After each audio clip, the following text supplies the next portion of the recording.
Hello అందరికీ. Welcome back to our channel మమతల కోవెల. మరొక mini వ్లాగ్‌తో అయితే మీ ముందుకొచ్చేసాను. ఈ వీడియో నిన్న మండే రోజు తీసిన వీడియో అనమాట.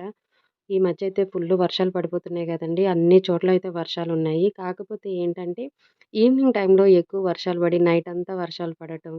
ఇక మార్నింగ్ అయ్యేసరికి కొంచెం అయితే వర్షాలు లేకుండా ఆగుతున్నాయి. కాకపోతే నిన్నేందంటే తెల్లవారుజాము నుంచే సన్న జల్లులాగా పడిపోతుంది. కానీ త్వరగా పనులు చేసేసుకొని ఈరోజు అమ్మాయిని హాస్పిటల్‌కి తీసుకెళ్ళాలనైతే అనుకున్నాను.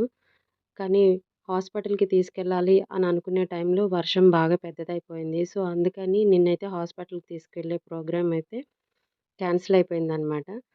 సో, తర్వాత ఇక వంట అవి చేయటానికైతే ఇక్కడ ప్రిపేర్ చేస్తున్నాను. మామూలుగా అయితే పప్పుచారు చేశాను. దొండకాయ ఫ్రై గూడా చేశాననమాట.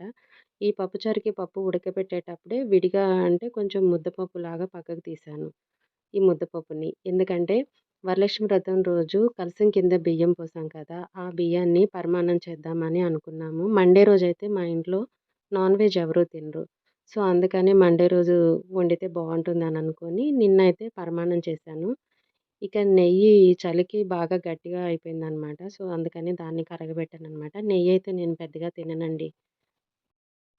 మా ఇంట్లో నెయ్యి చాలా ఇష్టంగా మా వారు, మా అమ్మాయి బాగా తింటారు. మా అబ్బాయి చిన్నప్పుడు తినేవాడు గానీ, ఇప్పుడు తింటలేదనమాట. సో, అందుకని నేను, మా అబ్బాయి అయితే నెయ్యి తినము. అసలు